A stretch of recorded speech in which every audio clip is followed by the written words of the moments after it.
What are some ways you see race playing into the transplant care? Some of the ways that I see race playing in the transplant space, some of the ways that I see race playing, I see it plays a lot. There are so much social disparities when it comes to healthcare, and especially kidney healthcare. I think that we have to understand that it starts at the very top. The misconceptions of Black people just being reckless in reference to eating habits, not really caring a lot about their health, not going to the doctors like they're supposed to.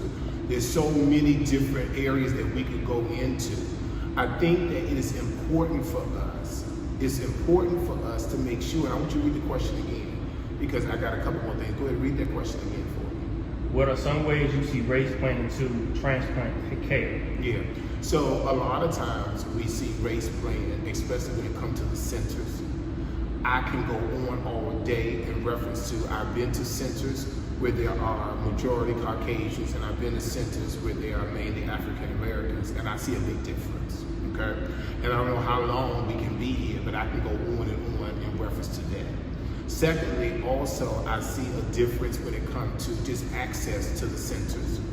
I can tell you stories, and I don't want to like put anybody out there like that, but I can tell you some horrific things in reference to patient care that I've seen that just wasn't appropriate.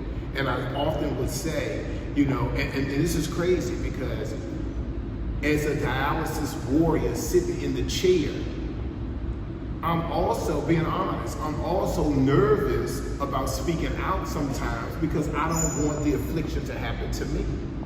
A lot of times when you're in that chair, you feel helpless because you are attached to tubes that's cleansing your blood.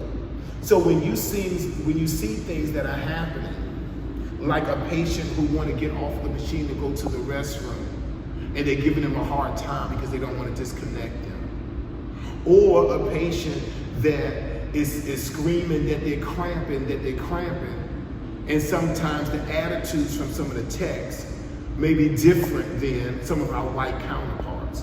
So I can kind of go on and on about that, but I see race plays a big role just across the board. And we have to stop it, and we have to stop it now.